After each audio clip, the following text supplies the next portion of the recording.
All right, I'd like to welcome everybody tonight, and I appreciate you coming. I appreciate the candidates being here. My name is Bob Burrows, and I'm serving as your moderator for this evening's roundtable. Before we get started, I'd like to thank Karen Hurdick. Where's Karen? David Rogers of the Blowing Rock News.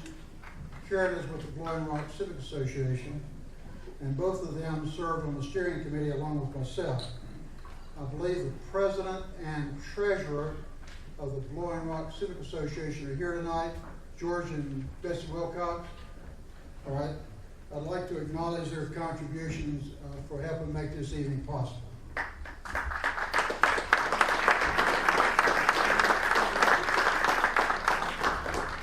On the back of tonight's program, you'll see, and I call your attention to Lauren Carter, who is our hospitality coordinator, as well as several sponsors and volunteers who contributed various kinds of support and goods in making this evening a success. Also in the program, you will note a short biographical that we've gathered on each candidate. In the interest of time, I'm not going to read them, but I do want you to know that the information is there and available for your use. The round table will be in two parts. The first part is a set of 6 prepared questions that the steering committee has composed. Each candidate will draw a question from the container, and they'll be the first ones to respond to that question. The candidate will have 3 minutes to respond. If another candidate has a contrary opinion or a materially different viewpoint, they will have 1 minute to express it. And I want to emphasize that the candidates have not seen these questions in advance, so they're speaking extemporaneously. I also want to emphasize that these questions are meant to be thought-provoking both for the candidate as well as for you, the audience. Time limits will be strictly enforced. For a first respondent, a short warning bell will sound after 2 minutes, and a final bell will sound after the expiration of the final minute. These are maximum limits, and the candidates don't have to use all of the allotted time. The second segment will focus on questions submitted in writing by the audience. If you haven't already submitted your question, please do so as soon as you can. There are forms and pencils and paper in the back for you to do that. We're going to review the audience questions to be sure there's no duplication and to keep the audience questions in bounds. When the audience question is not directed to a particular candidate, the candidates will enter in numerical order which has been established. They drew earlier. Number 1 is here, 2, 3, 4, 5, and 6. So they already know what their numbers are. And the audience questions, they'll have 2 minutes for the candidate to answer, and then there will be another minute for rebuttal if anyone has a materially different viewpoint. I'd like to call your attention to the Blowing Rock Civic Association website. The website is brcivic.com. And I'd also like to thank the Town Tavern for the chicken wings, and I'd also like to thank Uga for the desserts. So with all that having been said, we'll go ahead and start.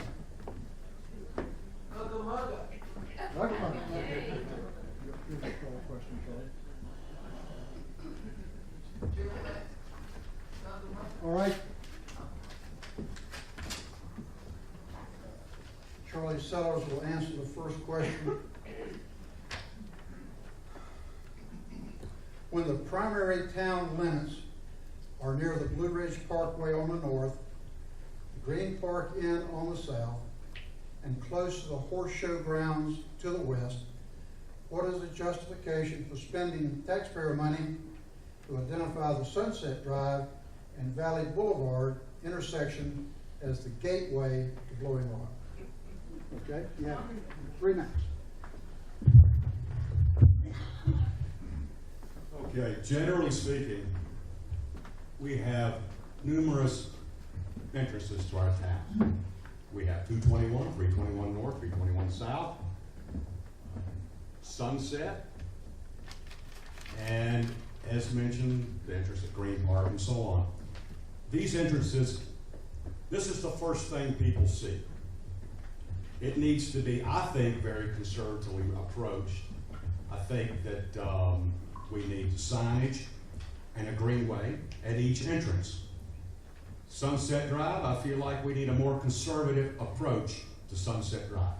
App State did a program for us in 2014, which addressed Sunset Drive and the other entrances to our town, which was very conservative.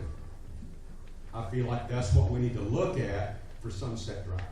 A more conservative approach, clean it up, make it look nice. At the same time, bury the utilities there. That puts us at stage one. All of our entrances to town need a nice sign. Whether it be the Green Park, Horse Show Grounds, or at Tanger. That's the first thing people see, and that's the first impression. Thank you. All right, does anybody have a materially different viewpoint? You'll have 2 minutes to express your view. 1 minute. Nobody? All right, move right along. Did you say 2 minutes for this? 1 minute rebuttal. Okay, rebuttal. All right, go ahead. I'm a little bit concerned with some of the drawings I've seen, because I feel like, Blowing Rock, our little village, is kind of like when people go to villages in Europe. And those villages don't have a lot of signs, and they're going to get the feel for what it's like to live in Europe. So I would love to see something that makes Blowing Rock, help people get the feel for what it lives like in Blowing Rock. Those people that go to Europe to visit those villages could go to Disney World. I don't want those signs to look like Disney World. I want people to feel like they're coming to a mountain village. Thanks. Anybody else? 1 minute. There's been discussion on the town council to take the existing signs, one that's at the north end of town, one at the south end of town, move the one at the south end of town to the little wide space across the street from the furniture outlet store, big log cabin store on that end of town, and make that an attractive entrance there. And the same thing on the north end with the existing signs. They need repainting and some refurbishing, but that's sort of our plan. For Sunset Drive, we've looked at this, and none of this is approved. I want you all to know that. But we are a tourist town, a resort town. And what we were looking at Sunset Drive is something with a wow factor. Because we want people, when they come to Blowing Rock and they leave, they want to say, wow, we saw that, we had to go see what was behind it. So that's where we are on that, on Sunset Drive. All right. Anybody else have a rebuttal? Yeah. Just like to, 1 minute. just like to add a little on to that also is that one thing, and for the ones that y'all that were at the council meeting Tuesday night, you saw the plan that DOT presented us with the landscape. I think that with what they're doing at the gateways also will enable us to cut back a little bit on what maybe we are thinking. Because the plan looked gorgeous to me. Anybody else on rebuttal? All right, I agree with Doug. we'll draw. May I rebuttal? That's to be done. Okay. All right, the next question is, what is the justification for holding a retreat at taxpayers' expense for mayor, commissioners, and at least some department head 2 hours from Blowing Rock over an almost 3-day period when votes are taken, decisions reached, or policies considered at these meetings? Don't these become de facto closed meetings when residents, business owners, and media outlets must pay for their own travel and lodging expenses and take time away from their other responsibilities?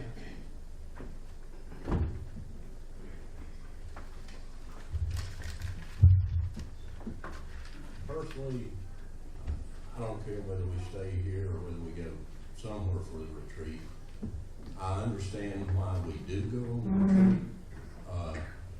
One of it, the main reason, and it has been for me, is it gets you away from all the distractions that you have here in town.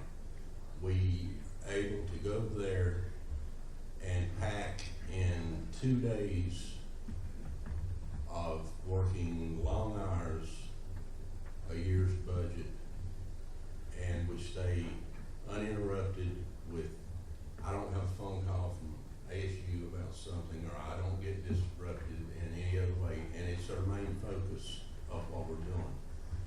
But, like I said, I can go with it either way, but I understand why we do it. Okay, anybody else have a response? All right, 1 minute. I think there's been a lot of concern about us going to Asheville, which is where we've had the retreat, and I am okay with bringing it back to Blowing Rock so that people can attend.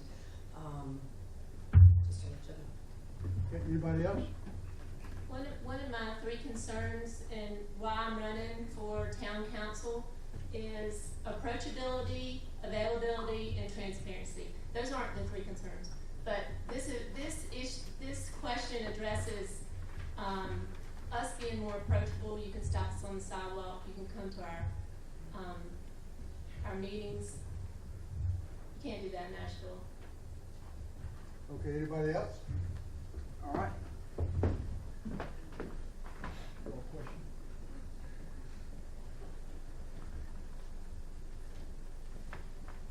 I think that's true.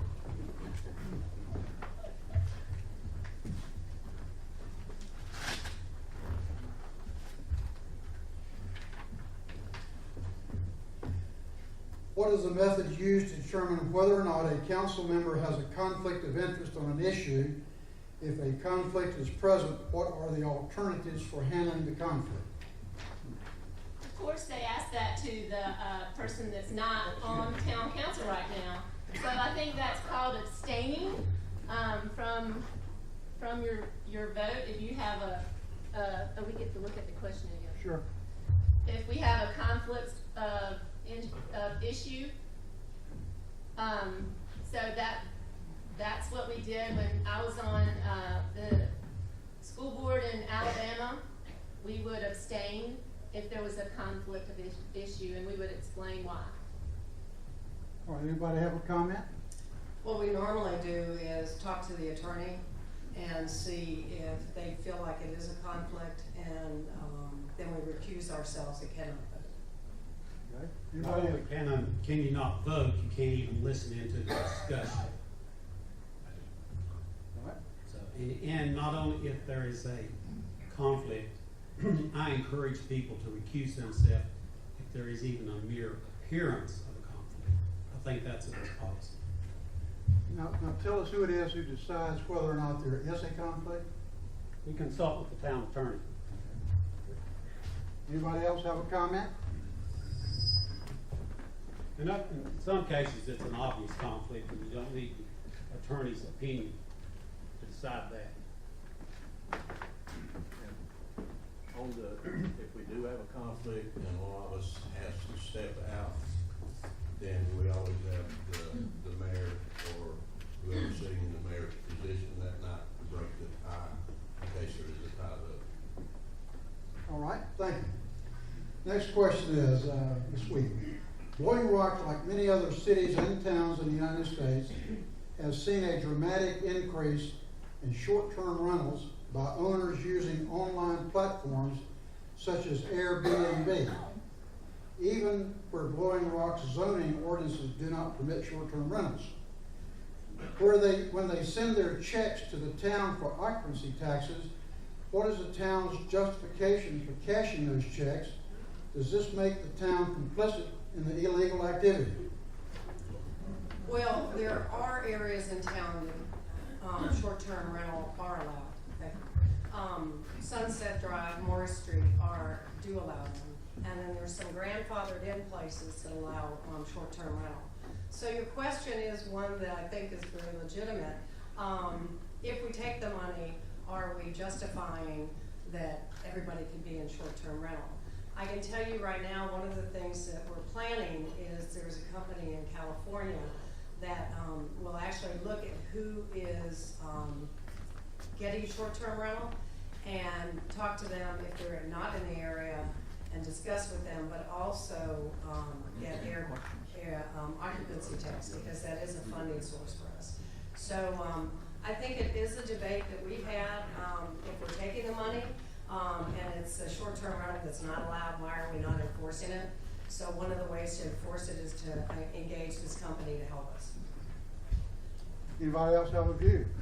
My question to that question is, if you're doing short-term rentals illegally, why would you give a check to the town to tell them, I'm doing short-term rentals illegally? Airbnb pays the town for short-term rentals. VRBO, you should self-police. We rented our house a few summers ago to pay for our family to travel. And I called Tammy up at the planning department and I asked her how would I go about paying the occupancy tax. My question to these guys would be, how much do we make off of VRBO and Airbnb right now? They should have those numbers for us. I think first and foremost, we have guidelines. Let's enforce them. Each person that's renting property should have to get a permit. $10. Then the town knows who's renting what. Now, we do have numerous places in town that rent that are not supposed to be renting on weekends. That's not fair to the hotels. That's not fair to the people that we've told you can only rent on a 30-day basis. We need enforcement. One of the problems, I live up Chestnut Drive, and I can rent my house a month at a time. So I can rent it for 2 weeks and then just give another 2 weeks. And so that's where your gray area is. So it may be that we're gonna have to look at just what does short-term rental stand for. And about the only way to enforce that ordinance is the neighbors have to enforce it. They have to let the town know who when someone was doing something illegal. Okay, any other rebuttal? All right.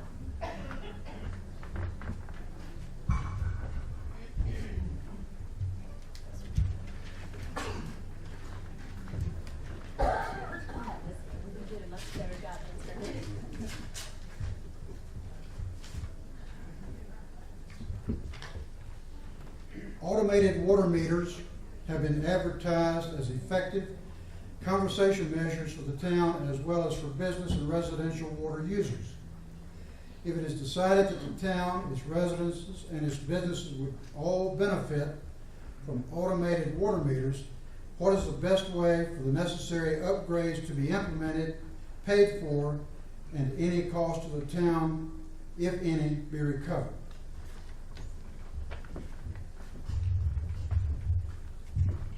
We've been doing a lot of research on this. We've been working on this for at least 2 years. I personally was part of the pilot program that we did. It can help if you have a problem. I know some people say, I've never had a problem, and you may not. But it is very helpful. It's something that I think is new, and a lot of people don't quite understand it. That's the reason we are doing much more research on this, so we'll know exactly what we're doing.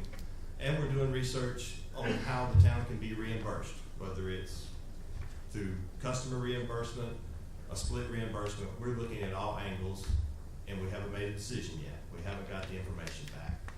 So let's read the rest of it. And the best way to implement it, most likely will be to hire the company that we buy them from to come in and do it. We honestly, that would take a lot of manpower to do. They could get it done much faster than we could. They could come in a matter of just a few weeks and just have them all replaced. So that'd be what they could do best for us. We're still waiting on further information to really know and make a good decision for what's best for the town. people across the country are moving to this because it does work really good. It has saved me a ton of money already, just from water. It warning me that I had a leak, I was able to fix it. So it does help. Anybody else have another view? It's not really another view, but a statement with that is that I recognize the possible savings in some of these situations, but for the majority, I think it's a lot of money that a lot of us would rather choose not to afford. All right, anybody else? All right. I was at the town council meeting when that was brought up. My impression was it was going to be forced upon the citizens of Blowing Rock. They were going to have to pay for it. I disagree with that. I like the electronic water meter. It's a great idea. I'm willing to pay for it, but not be forced to pay for it. Goes back to transparency. Us as citizens need to know what's going on, when it's going on. As your mayor, I'll make sure that we have transparency, but I do not think we should be forced to buy the water meters. Anybody else have a comment? Material comment? All right. Mayor, you can have any question in there. I appreciate that, Bob. I don't want that one.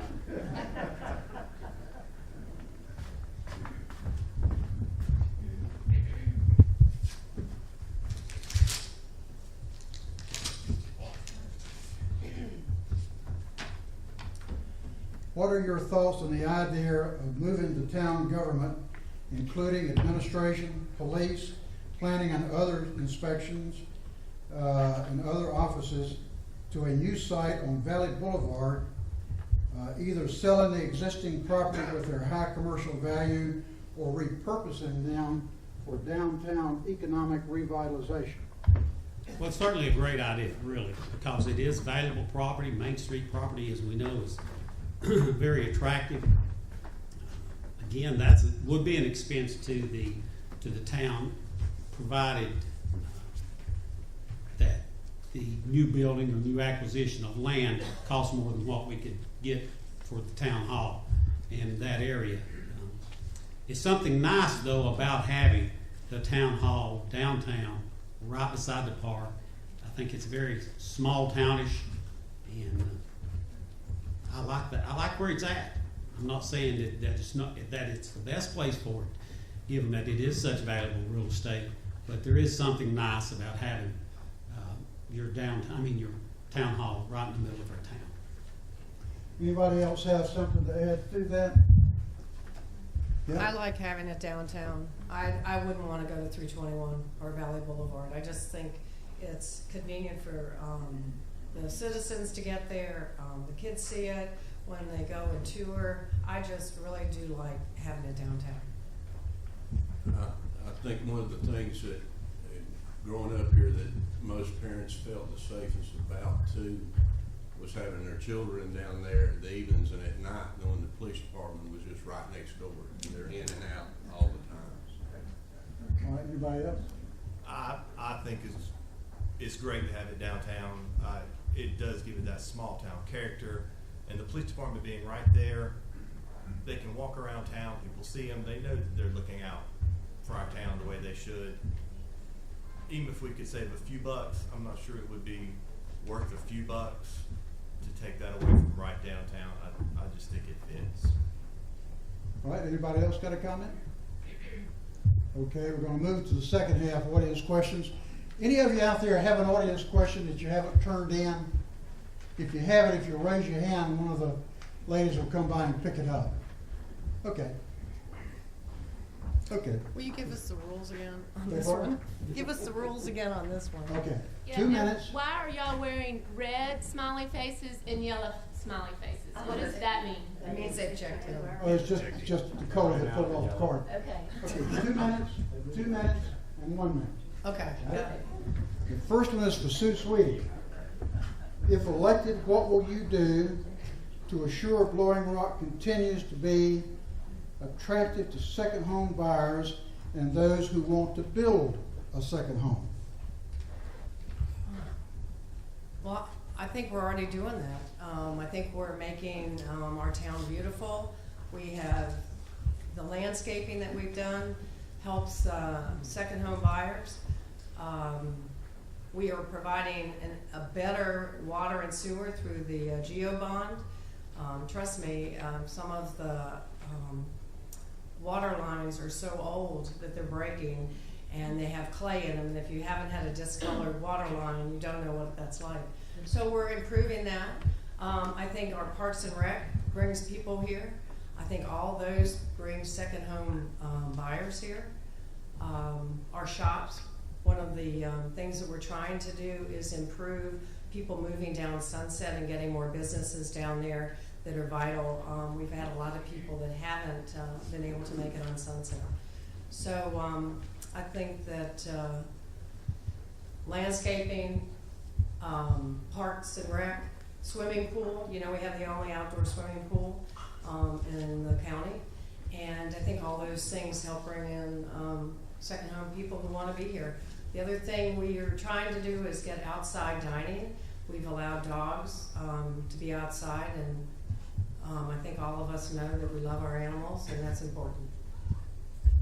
All right, anybody else got a? I'd just like to add to what Sue said. Our sidewalk to Bass Lake's is going to be a great enhancement. The Middle Fork Greenway, we keep pushing for that and accomplish that huge goal. There'll be two jewels in the crown of Bowen Rock, in addition to the things that Sue mentioned. All right. We're also looking into extending, adding on to the Middle Fork Greenway of continuing it on through town. So that'll be another great enhancement to our town. I feel, Go ahead. I feel like also that for the last couple of years, we've worked very hard to streamline our codes. So when you go to see Kevin, it's a little bit easier and a little bit faster than what it used to be a couple of years ago. And also, I've always felt that our school is a big drawing card for people wanting to move to this area, because we've always been recognized as one of the best in the state, and for families wanting to come here to move to this area, you won't find a better school to go to than Bowen Rock Elementary. The question was about making it more available for second home buyers. In my neighborhood, there are 40 houses. There are 7 of us that live there year round. There are 73% second home buyers. I think we're doing an excellent job with that. I think we need to think about how do we get more people here that live in town, that look like me, and have their children walk to school, and we need to focus on affordable housing. I'm surprised Sue didn't say this. She ran on this. That's why I elected her 4 years ago. And it's in our strategic plan. So I know that wasn't the question, but I'd love to, that's what it made me think about. Anybody else? Okay. This is for J.B. Lawrence. What is your view of seasonal homeowners in Blowing Rock? My view of seasonal homeowners, I love them. I love any homeowners in Blowing Rock. Love the visitors too. Do the seasonal homeowners contribute an overshare of the town budgetary money that's available? Or what percentage of the tax comes from seasonal homeowners? I have no idea. Okay. We've never broken that down since we all pay the same rate. Okay. The next one is for Charlie Sellers. If elected, will you insist on a third-party study of traffic flow, parking, and fire protection before approving a variance for a development?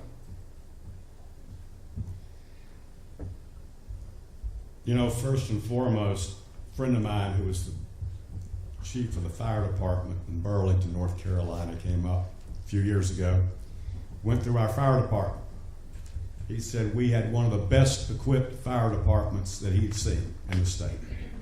So kudos to our fire department. I think that as far as the development, we're looking at either increasing taxes every few years or increasing our revenues. It's simple business. Either you cut costs or you increase revenue. We've got to find a way to increase revenue, and that's going to be utilizing the properties we currently have that are underutilized. There are times we're going to have to take a variance to promote a project, but when it falls to our police and our fire, I feel like that we have good fire and good police. But we don't have the parking. And I remember JB saying one time before, that's a good problem to have, because the last thing we want to see is going downtown seeing a bunch of empty parking spaces. But I really feel like that's a case-by-case scenario. We've got an old hospital property. That's going to be a good tax driver. We need some additional businesses in town, residences, and so on. And it's up to the council and the mayor and the citizens to help this happen. Okay, thank you. Anybody else? This one's for Ray Pickett. What was the reasoning behind hiring the design firm before the public survey to determine if the public survey wanted the Sunset Street project? Well, for me, hiring Destination by Design, they came highly recommended, and the survey was done by Destination by Design. We didn't do that. They did that as part of their community outreach. And when we hired someone like that to give us ideas on what could be done, and it's all ideas, because we're going to have to look at it and say what we can and what we can't do, what we can and can't afford. And that's what the whole concept is about. Everything they've done has been a concept, and we don't have design people on our staff. So when we have to have someone like that designed, we have to hire someone to do it. And have I liked everything they've done? No. And what most designs, when you get, you don't like everything they've done. But it has given me some ideas that I think we can move forward within what we can afford to do. All right, anybody else? The other thing we did was put it out to bid and send it, thank you, 50-mile radius, and actually we only had 2 bids.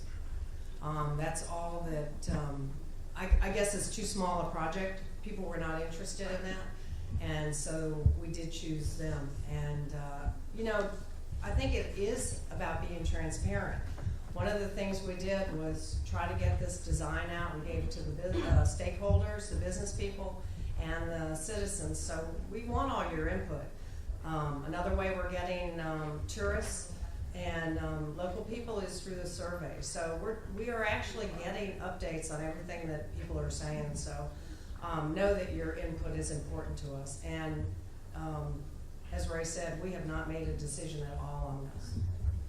Okay, this project, first and foremost, I think the city council and the mayor did well with getting Virginia Tech in to take a look at this facility, this area. Okay? I don't understand why that wasn't done for Sunset. Secondly, we have a lot of talented people in this town. We have artists. We have construction people that knowledge is just enormous. Why don't we utilize the people here to come up with the changes on Sunset? Then if it doesn't work, then we go outside. All right, next question. This is for Doug Matheson. Would you hire an outside arborist recommended by the state to advise on tree planting and the care of trees and other plantings in Blowing Rock? Yes, I would hire on the recommendation. I hope we do that when we've had 2 or 3 tree studies of the past 10 years. Each one of them lets us know where we stand, where we're going, and how we're going to get there. As far as hiring a arborist to come through, yes, we'll take. That's something that we don't know about. We've got Our landscape specialist is Chris Bate. His knowledge is vast. You can tell by looking at the town. But it also doesn't hurt when you bring an expert in that's their field of training. Anybody else have a, I think 10 years ago there was a tree study and town council didn't really follow it. So I think we've learned our lesson that maybe we need a little help. We need an arborist. We need a plan. We need to know what to plant and when to plant it. So I think as far as myself, we've learned our lesson. all right, anybody else? I'd like to say something. The state came in and we have learned that they are willing to help through their urban renewal program of helping with that very thing, to help us plan how to do this. So you know exactly where to put a tree, what kind of tree to plant, what the environment around that tree is. Some trees don't like being trampled on around their roots. Some don't mind. And they're willing to help us draft up a plan to go years down the road. And I'm thankful they did come and talk to us. Anybody else? All right, next question is Virginia Powell. You and your husband are closely connected to many young couples with school-aged children. What would you do to involve more of these families in civic involvement and ideas to attract new families? I got a question I can answer. We moved to Blowing Rock. We have 4 children. Our oldest is Nathan, and he doesn't drive. So you probably see him walking to Food Line or in town. He worked at Foggy Rock and Rustique as a dishwasher, and he has to, therefore, cook for us a couple of nights a week. So he uses those new sidewalks. Thank y'all very much. On 321, our second daughter's 18, and she goes to NC State. We also have Oliver and Genevieve. Oliver is 9 and Genevieve's 11. They're in 4th and 6th grade. We moved to Blowing Rock for the schools. My husband took a pay cut. He's a professor. And we uprooted from Alabama to North Carolina. There are a lot of other people out there that would do the same thing. We're staying here. I want to die here for the quality of life. So I think there are a ton of people out here that are like us and that we can repopulate or fill in the gaps as our population ages. And I would love to help with that. I would love to help. I think I do help because I'm a realtor, and my favorite thing to do is sell Blowing Rock. So that would be great. All right, anybody else? Next one is for J.B. Lawrence. If elected, what will you do to solve the uptown parking problem? I would invite more people to town. Because as long as we have a problem, we got a vibrant town. And that's a great problem to have. Some options, though, if you look at it, is to take the surface lot on Maple Street, and you could easily make that into a multi-tiered lot without a lot of changes. It's going to be expensive. It always is expensive. I think the spaces in a parking garage are like $30,000 a piece. It's amazing what they cost. Don't quote me on that because I'm not sure, but I know that what we spent for others, it's pretty expensive per space. So let's just park them where we can. I know we're going to lose some parking out 221 when we put the sidewalk in, because that's a great linear parking lot out through there on Martin Park and parade days, and I hate to see that go, but having a parking problem is a great problem to have. All right, anybody else? I think that we have some additional options there. Maybe Rumble could be addressed to put a parking garage there. They have adequate space. I think at one time years ago it was addressed. I don't know, or if somebody talked about it. And it's out of the way and out of sight. Maybe even the Baptist church. And that way we're working with the community and helping the churches as well. All right? All right, next question. Next question is for J.B. Lawrence. For years, Blowing Rock taxpayers have largely been subsidizing Boone-focused projects at the county level. How many more times and for how long will it be before Blowing Rock at least gets something from the county, such as a full-time ambulance based in Blowing Rock? Well, I think if you're at the city council meeting Tuesday night, you'll find out that's almost a certainty. We hope the county commissioners are going to vote on it Monday night, Tuesday night, 5:30. 5:30. Be there. Yeah, we're hoping that's going to happen. When will the ambulance be here, you think?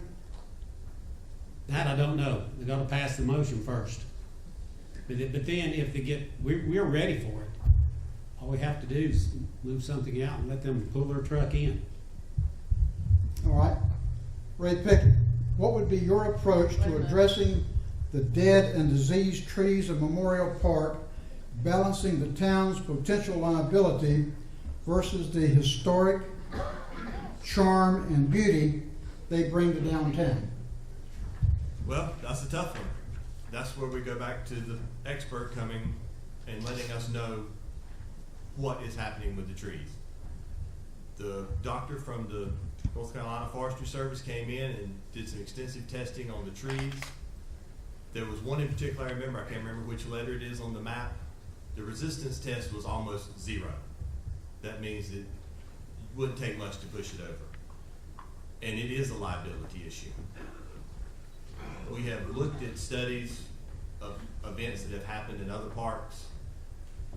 If a piece of that tree or any tree in there that is deemed unsafe was to fall in any way, shape, or form and hurt someone, it is not inconceivable that that park could be absolutely closed off completely until litigation was done. That we can't have that. So we're going to have to address the trees, and that's the reason we're asking the expert to come in and try to let us know what is the best way for each individual tree of what to do with it. And some of it may be cutting down and replacing. That's just inevitable with a sick tree. It's better to get a new one growing as quick as you can and get it growing. She made a great statement, said the park today is not like it was 25 years ago, and it won't be like it is 25 years from now. So we have to constantly plan, and that's what I want her to help us with. A plan is an urban tree plan to constantly always look to make sure you never have to replace too many at one time. Thank you. Okay, I'm just coming up the line. Anybody else got a question or answer? Okay, the next question is for Sue Sweeting. With the sidewalk, evidently this is a real question here. With the sidewalk to Bass Lake and the planned Sunset Drive's streetscape projects, Blowing Rock's parking challenge will only worsen. What steps can town council take to improve the parking problem, especially on busy summer and fall weekends? So evidently the folks out there They're believe concerned there's a about parking parking.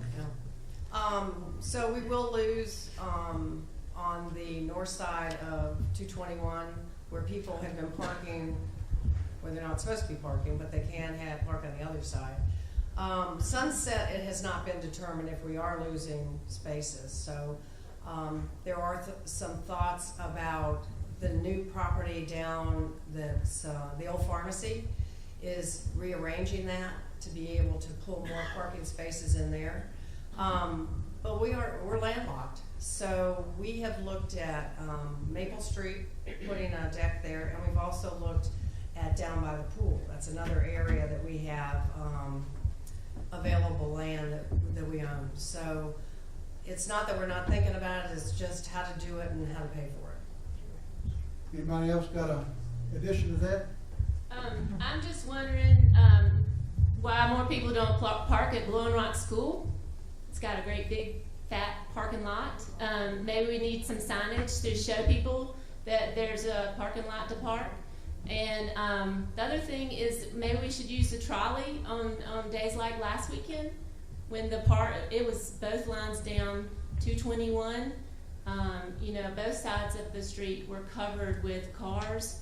And, you know, not just on symphony weekends, but let's think it through for Art in the Park and other busy weekends, and get the trolley service. All right? They actually do park at Blowing Rock School. Okay, anybody else? All right, Doug Matheson, what can town council do to both protect and enhance property values in Blowing Rock? I think one of the ways that we can protect and enhance the property values in Blowing Rock, one of the ways we're doing now is through our landscape specialists. I mean, if you start looking at the way the town looks, that can't help but make the property values rise. If somebody's wanting to come and buy a home in Blowing Rock, they look at the surrounding areas. They look at what we have to offer. When you look at what Blowing Rock has to offer, I don't think it can be matched by too many towns in the state. So I think our property is in good shape, and I think I see it continuing to increase. Okay. Anybody else want to add to that? All right. This Just a is second. for, 1 second.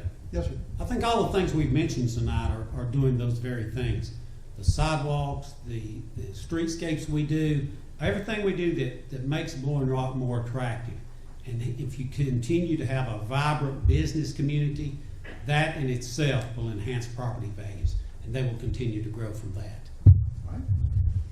Okay, this is for Virginia Powell. Over the last 4 years, Blowing Rock's population and property tax values are essentially unchanged, and the cost of living has increased less than 5% during that same time span.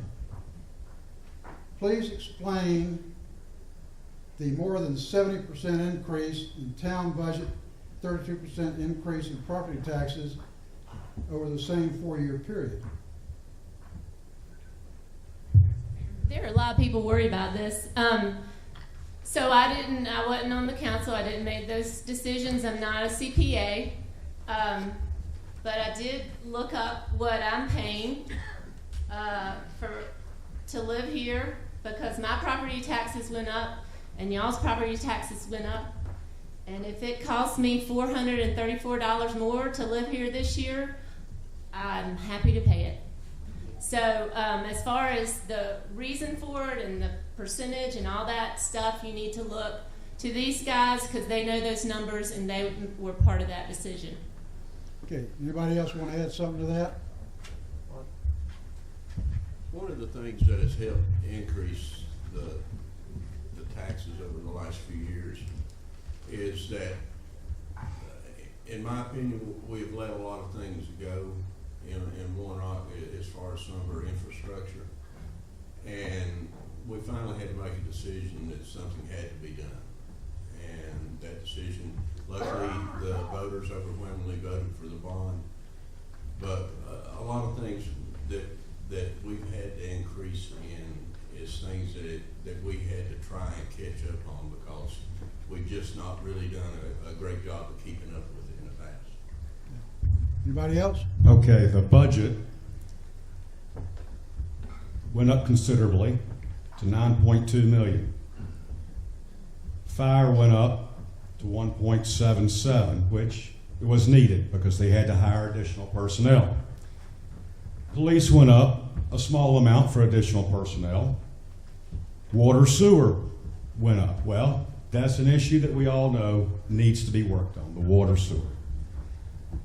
Public Works, being streets, went from 1.1 to 1.2 million. And Parks and Rec went from 692 to 859,000. It goes back to what I said earlier.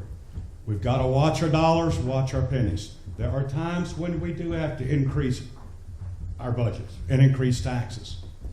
But now it's time to utilize the bonds that we all voted on. Let's get the streets done. Let's get the sidewalks done. Let's look after our citizens. All right. Does anybody else have a comment? Okay, now we have two questions that gonna have to be handled a little different. The next question is addressed to Mr. Sellers and Mr. Lawrence. And they'll each get 2 minutes. Nobody else gets to chip in because it's really directed to them. And here's the question, and we'll start with Mayor Lawrence. After your term as mayor, what legacy do you want to be remembered for? And we'll have Mayor Lawrence answer it and Mr. Sellers to answer it. Mayor Lawrence, 2 minutes. Well, I want my legacy to be that I was known for my service to the town of Blowing Rock. Whether it was 10 years on the fire department, 20-some years on the rescue squad, I served on the rec commission, I served on the chamber board of directors, I served on the hospital board, I served on the board of Blowing Rock Stage Company. I have over 40 years of service to this town, and I loved every moment of it. And that's what I want to be known for, my service and giving a better part, the most of my life, to the service of this town. Now that question was submitted by Don Hubble, and so we'll have Mr. Sellers answer the same question. After your term as mayor, what legacy do you want to be remembered for? I think I would like to be remembered for taking the town to the next level, having an additional vision for the town and for our citizens and for our community. I would like to be remembered for one of those as, oh, that was how I remember Charlie. He used to walk down the street and pick up paper, or he would greet people in the businesses.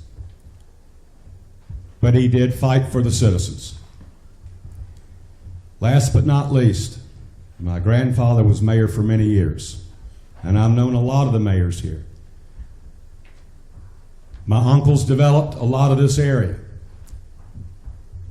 I could never fill their shoes, but I will attempt to walk in their footsteps. Thank you. All right. Now here's the last question of the night. This is, each one of you have 2 minutes to answer this question. Don't know who it came from. So no fair saying me too. But here's the question. What will each one of you do that is different to help Blowing Rock? And remember, no fair using me too. And we'll start with Mr. Sellers. Could you repeat the question?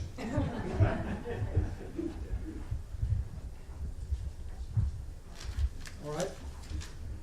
What will each one of you do that is different to help Blowing Rock?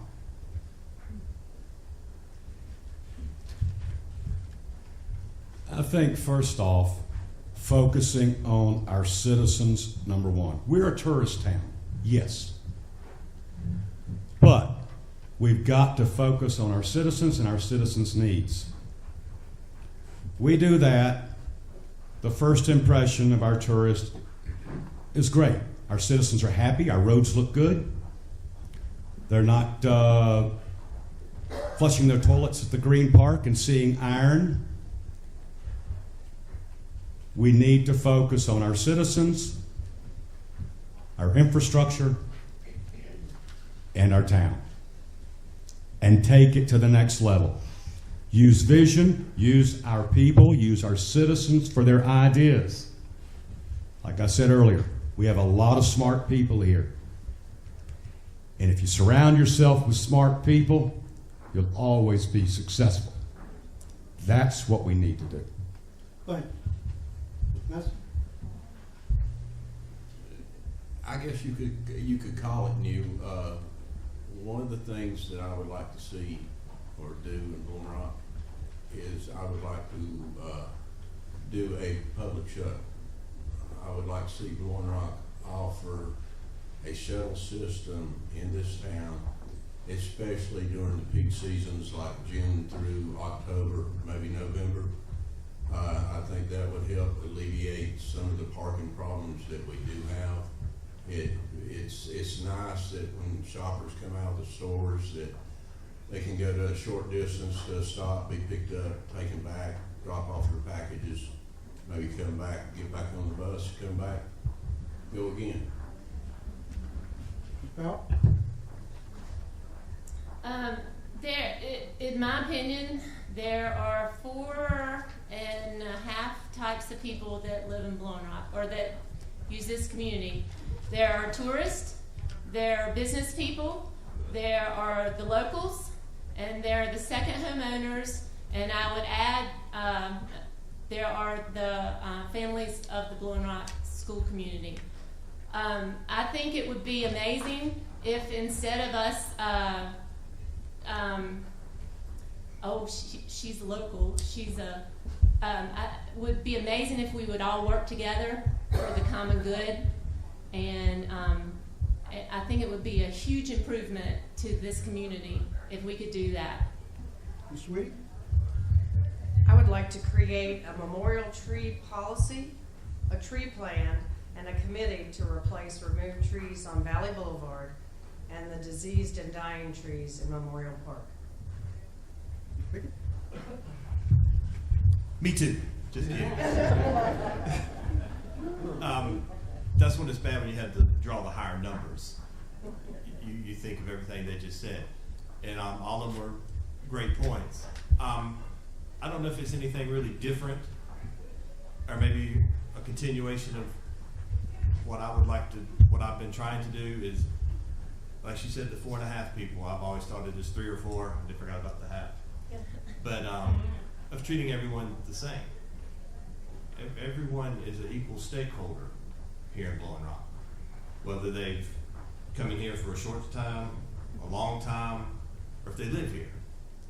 We all have a stake in Blowing Rock, and I think we need to always treat each one of them the same. They all have a concern for this town, maybe a different concern than what you have or what that person over there has, but they have a concern for Blowing Rock. So I just want to treat everyone the same. Mayor Lawrence? Well, I've been doing this for 20 years, and I plan to keep doing it just like I've been doing it. I'm going to let the city council make their own decisions. I don't try to influence them. I let the city manager manage. I don't micromanage. If the citizens want to come to the town council meeting or any other time and they want to speak, all you got to do is fill out a card. The floor is yours. I never want to quell conversation or discussion. The more you discuss a matter, the better off we all are. And I want to say that I've been in city government for 28 years. That's a lot of city council meetings.